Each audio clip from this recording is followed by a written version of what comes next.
ছাত্ৰ ছাত্ৰীসকল তোমালোকৰ পঞ্চম শ্ৰেণীৰ ইংৰাজী পাঠ্যপুথিৰ বাৰ্ড টক নামৰ এই কবিতাটোৰ এক্টিভিটিবোৰক সমাধান কৰি আছোঁ। ইয়াৰ আগৰ ভিডিঅ'বোৰত এক্টিভিটি 10লৈকে সমাধান কৰি দিছোঁ। সেই ভিডিঅ'বোৰৰ লিংক এই ভিডিঅ'টোৰ তলতে পাই যাবা, ইয়াতে ক্লিক কৰি চাই ল'ব পাৰিবা। আজি আমি এক্টিভিটি 11ৰ পৰা চাই যাম আৰু এতিয়ালৈকে যদিহে চেনেলটো ছাবস্ক্ৰাইব কৰি লোৱা কাৰণ তোমালোকৰ এনেধৰণৰ ভিডিঅ'বোৰ ইয়াতে পাই থাকিবা। এক্টিভিটি 11ত দিয়া আছে make words related to a computer, emails etcetera. শব্দবোৰক বনাব দিছে কাৰ লগত সম্পৰ্ক থকা, এটা কম্পিউটাৰ বা ইমেইলছবোৰৰ লগত সম্পৰ্ক থকা। টু কমপ্লিট দ্য গ্ৰিড, এই গ্ৰিডটো কমপ্লিট কৰি পেলাই এটা কম্পিউটাৰ বা ইমেইলছবোৰৰ লগত সম্পৰ্ক থকা ৱৰ্ডবোৰক সাজিব দিছে। এইটো হ'ব কম্পিউটাৰ, CO ইয়াত M দিয়া আছে, তাৰপিছত আমি দিম PUTER কম্পিউটাৰ। তাৰপিছত এইটো হ'ব ইণ্টাৰনেট, INTERNET ইণ্টাৰনেট। এইটো হ'ব প্ৰিণ্টাৰ, PRINTER প্ৰিণ্টাৰ। এইটো হ'ব টাইপ, TYPE টাইপ। তাৰপিছত এইটো হ'ব কীবৰ্ড, KEYBOARD কীবৰ্ড। এইটো হ'ব মাউচ, MOUSE মাউচ। চ' এই গ্ৰিডটো কমপ্লিট কৰা হৈ গ'ল আৰু এই গোটেইবোৰ ৱৰ্ড হৈছে এটা কম্পিউটাৰ বা ইমেইলছবোৰৰ লগত সম্পৰ্ক থকা ৱৰ্ড। এইবাৰ আমি এক্টিভিটি 12টো চাওঁ। টাং টুইষ্টাৰ্ছ মানে কঠিন উচ্চাৰণ, যিবোৰ কওঁতে আমাৰ অলপ কষ্ট হয়। চে দিছ, এইবোৰক ক'ব দিছে। এজ ফাষ্ট এজ ইউ কেন, তুমি যিমান সোনকালে পাৰা এইবোৰক ক'ব দিছে। Blue birds bill' the bridge, দলঙৰ তলত নীলা চৰাইবোৰ। 6 চিলি চিভ ষ্টিল এছলিভ, 6টা মূৰ্খ ভেড়া এতিয়াও শুই আছে। বিপুল ব্ল'জ বিগ ব্লু বাবলছ, বিপুলে ডাঙৰ ডাঙৰ নীলা বাবলবোৰ উৰুৱাই দিয়ে। তো তোমালোকে এইবোৰক যিমান পাৰা সিমান সোনকালে ক'বলৈ চেষ্টা কৰিবা বা সিমানে খৰকৈ ক'বলৈ চেষ্টা কৰিবা। এইবাৰ আমি এক্টিভিটি 13টো চাওঁ। ইটছ ৰিডল টাইম, এতিয়া সাঁতোৰৰ সময় বুলি কৈছে। এই ছোৱালীজনীয়ে কৈছে name the days of the week that start with the letter T। সপ্তাহটোৰ সেইবোৰ দিন বা ডেইছৰ নাম ক'ব দিছে যিবোৰ দিনৰ বা ডেইছৰ নামৰ আগত টি থাকে, টিৰে ষ্টাৰ্ট হয় মানে। এই ল'ৰাজনে তাৰ উত্তৰটো দিছে। তো টিউজডে আৰু থাৰ্ছডে বুলি কৈছে। টিউজডে মানে আমি অসমীয়াত ক'লে মঙলবাৰ ক'ম আৰু থাৰ্ছডে হ'লে কি হ'ব অসমীয়াত বৃহস্পতিবাৰ। তাৰপিছত এই ছোৱালীজনীয়ে আকৌ সুধিছে যে what two keys can't open any door, কোন দুটা চাবিয়ে কোনো দৰ্জাক খুলিব নোৱাৰে। ইয়াৰ উত্তৰত এই ল'ৰাজনে কৈছে এ মংকি এণ্ড এ ডংকি, এটা মংকি আৰু এটা ডংকি, এই দুটা কিয়ে মানে কোনো দৰ্জাকে খুলিব নোৱাৰে। মংকি মানে অসমীয়াত হ'ব বান্দৰ আৰু ডংকি মানে অসমীয়াত হ'ব গাধ। এইবাৰ আমি এক্টিভিটি 14টো চাওঁ। ৰিডিং ফৰ প্লেজাৰ, এইটো কিহৰ বাবে পঢ়িব দিছে? আনন্দৰ বাবে। It's a hot summer day, গৰমৰ দিনৰ বা গ্ৰীষ্মকালৰ এটা গৰম দিন। দ্য ছান ইজ শ্বাইনিং ব্ৰাইট, সূৰ্যটো খুব উজ্জ্বলকৈ ওলাই আছে। Everyone is feeling the heat, সকলোৱে সেই গৰমটোক অনুভৱ কৰি আছে।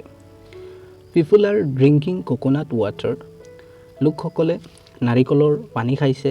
হেভিং আইচক্ৰীম খাইছে। এণ্ড টেকিং ৰেষ্ট, আৰু জিৰণি লৈছে।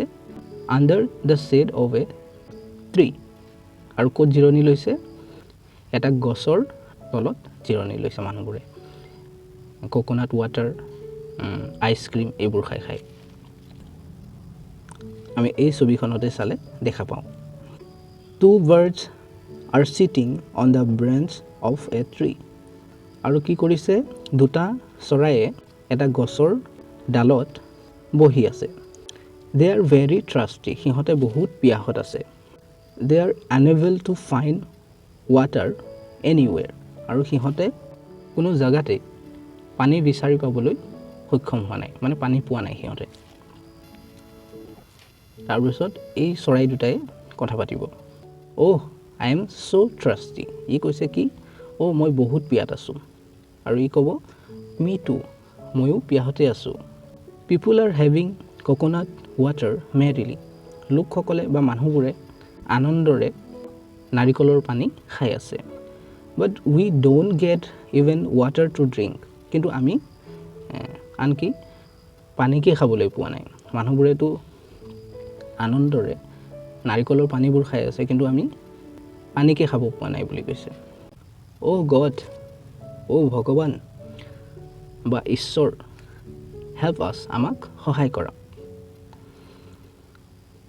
A little girl is standing under the tree আৰু সেই গছটোৰ তলতে এজনী সৰু বা কণমানি ছোৱালীয়ে থিয় হৈ আছিল and listening to their discussion আৰু সিহঁতৰ যি ডিছকাশ্যন আলোচনা সেইবোৰ শুনি আছিল she is feeling sorry for them আৰু তাইৰ মানে সিহঁতৰ কথাবোৰ শুনি দুখ লাগিল and is rushing back home আৰু তাই ঘৰলৈ খৰখেদাকৈ উভতি গৈ কি কৰিলে to bring them a bowl of water ছোৱালীজনীয়ে খুব খৰখেদাকৈ ঘৰলৈ উভতি গৈছিল পানীৰ এটা বাতি সিহঁতৰ বাবে আনিবৰ বাবে she brings a bowl of water তাই পানীৰ এটা বাতি আনে and places it under the tree আৰু সেই গছটোৰ তলতে ৰাখি দিয়ে সেই